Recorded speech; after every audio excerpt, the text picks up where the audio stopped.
파크월드에 오신 걸 환영합니다. 2025년 9월 22일 서울에서 열린 파이코인 미섭은 특별했습니다. 그 이유는 파이 네트워크의 두 창립자 니콜라스 코칼리스와 청 띠아오가 나란히 무대에 섰기 때문이죠. 그동안 두 사람은 각자 메시지를 전하거나 온라인으로만 모습을 드러냈습니다. 하지만 이번에는 함께 한국을 찾았습니다. 이는 단순한 방문이 아니라 파이코인의 현 상황을 직접 확인하고 해결책을 찾겠다는 강한 의지의 표현이었습니다. 특히 한국을 선택한 배경은 분명합니다. 세계에서 가장 활발한 파이오니어 활동 국가 중 하나가 한국이고 블록체인 산업의 혁신을 주도하는 중요한 무대이기 때문입니다. 따라서 이번 창립자들의 동반 방문은 단순한 행사 참석이 아니라 한국을 전략적 거점으로 삼고 글로벌 행보를 강화하겠다는 선언과도 같았습니다. 이번 서울 미섭은 파이코인 역사에서 단순한 한 장면이 아니었습니다. 그동안 온라인 중심으로만 이어져 온 파이코인의 흐름이 처음으로 대규모 오프라인 행사로 전환된 순간이었기 때문입니다. 특히 창립자가 직접 참여한 최대 규모 행사라는 점은 더 큰 무게를 지닙니다.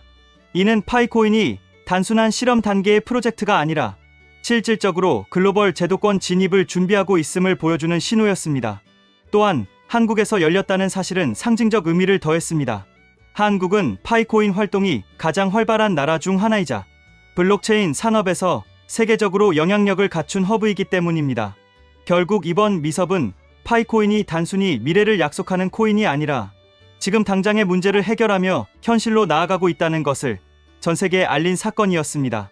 파이코인 시장을 짓누르는 가장 큰 그림자는 바로 락업 해제 물량입니다. 단순한 숫자가 아니라 매일같이 투자자들의 심리를 흔드는 현실이죠. 8월에만 1억 6천만 개가 풀렸습니다. 어제 하루 0.35달러에서 0.18달러까지 급락. 종가 0.286달러로 마감하며 마이너스 19.1% 하락했습니다.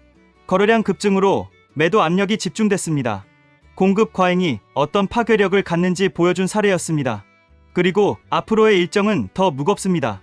9월 남은 물량은 4,200만 개, 10월 10억 2천만 개, 11월 1억 개 이상, 12월에는 1억 7천만 개가 풀릴 예정입니다. 연말까지 단 5개월 동안 6억 개라는 엄청난 물량이 시장에 쏟아집니다. 문제는 수요가 그 속도를 따라가지 못한다는 점입니다. 결국 매도 압력은 계속 누적되고 투자자들은 매일같이 언제 끝날까라는 절망 속에 갇히게 됩니다.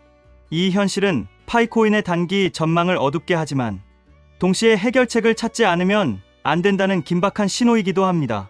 서울 미섭에서 등장한 핵심 파트너 사인 프로토콜은 이름 그대로 신뢰와 증명을 다루는 회사입니다.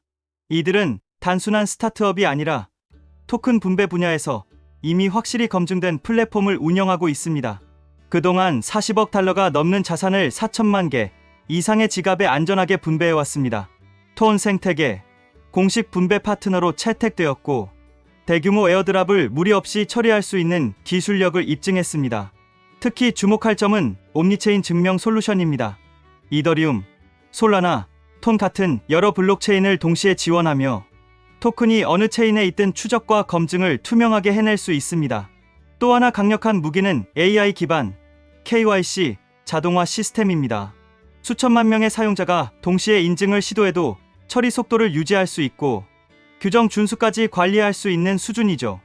이미 한국에서도 빗썸과 협력하며 존재감을 키우고 있습니다. 따라서 사인 프로토콜과의 협력은 단순한 기술 지원이 아니라 파이코인이 아시아 시장을 공략하고 글로벌 신뢰를 확보하는 데 중요한 발판이 될 수 있습니다.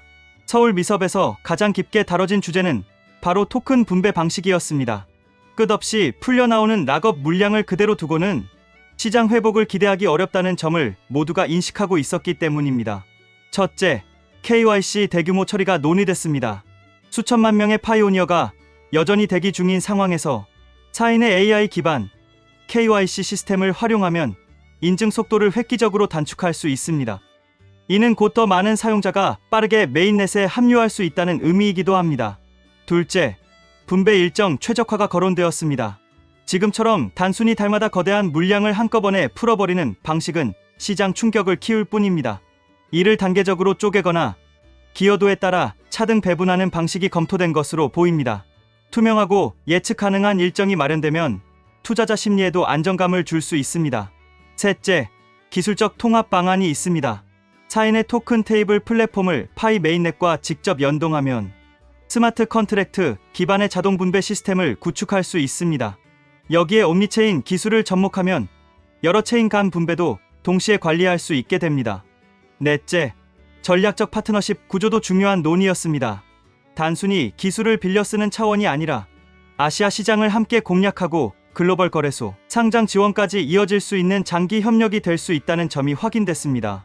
즉, 이번 미섭은 단순한 모임이 아니라 파이코인의 가장 큰 문제를 풀기 위한 실질적 해법을 모색하는 출발점이었습니다. 서울 미섭이 끝난 직후 시장의 반응은 의외로 차가웠습니다. 큰 폭락 이후 가격은 0.286달러로 전일 마감을 했고 매도 압력으로 큰 폭의 하락이 발생했습니다. 투자자들이 기대했던 반등은 일어나지 않았던 겁니다. 첫째, 구체적인 성과 발표가 없었다는 점이 결정적이었습니다. 협력 논의는 있었지만 공식 계약이나 실행 일정은 공개되지 않았습니다. 투자자들이 원했던 것은 논의 중이 아니라 실행 중이었죠. 둘째, 반복된 발표 피로감이 있었습니다. 수차례 이어진 기대와 실망의 반복 속에서 시장은 더 이상 말만으로 움직이지 않겠다는 태도를 보여줬습니다. 셋째, 여전히 락업 물량 압박은 그대로였습니다. 9월에도 1억 개가 넘는 코인이 풀릴 예정이었고 단기적으로 이 흐름을 상쇄할 실질적 대책은 없었습니다.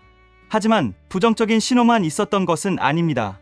고래들이 꾸준히 매집을 이어갔고 거래소 잔액이 감소하는 모습도 포착됐습니다. 즉, 시장 표면은 냉정했지만 내부에서는 변화의 씨앗이 자라고 있던 셈입니다. 서울 미섭은 즉각적인 해답을 주지는 못했지만 앞으로 파이코인의 향방을 가를 핵심 변수들을 분명히 드러냈습니다. 첫째, 구체적 실행 속도입니다. 10월 안에 파트너십 공식화나 기술 통합 발표가 나올 수 있는지가 투자 심리를 좌우할 것입니다. 속도가 늦어지면 불신은 더 깊어질 수밖에 없습니다. 둘째, KYC 처리 개선입니다. 차인의 솔루션이 실제로 도입되어 수천만 명의 미완료 계정이 빠르게 인증된다면 파이 네트워크의 활성 유저 기반은 단숨에 확장될 수 있습니다. 셋째, 락업 물량 관리 방식입니다. 지금처럼 일괄 해제 방식이 이어진다면 가격 압박은 계속될 것입니다. 하지만 단계적, 차등적 분배가 적용된다면 시장은 다른 반응을 보일 수 있습니다. 넷째, 거래소 상장 확대입니다. 이미 5개 거래소에 상장된 상황에서 만약 바이낸스나 코인베이스 같은 메이저 거래소까지 합류한다면 또한 국내 거래소 업비트와 빗썸까지 합류한다면 파이코인의 위상은 크게 달라질 것입니다. 다섯째, 고래들의 매집 움직임입니다. 이미 수백만 개의 파이가 거래소 밖으로 이동하고 있습니다. 이 흐름이 장기적으로 이어진다면 강력한 상승 동력이 될 수 있습니다. 결국 파이코인의 미래는 이 변수들이 어떤 속도와 순서로 맞물리느냐에 달려 있습니다. 만약 KYC가 빠르게 해결되고 락업 관리 방식이 개선되며 고래 매집이 이어진다면 시장은 전혀 다른 국면으로 진입할 수 있습니다. 시청해 주셔서 감사합니다. 구독, 좋아요, 알림 설정 꼭 부탁드립니다. 그리고 많은 분들이 파코월드 본연의 목소리를 원하셔서 이번 영상부터 다시 제 목소리로 찾아왔습니다. 여러분의 성원에 진심으로 감사드립니다.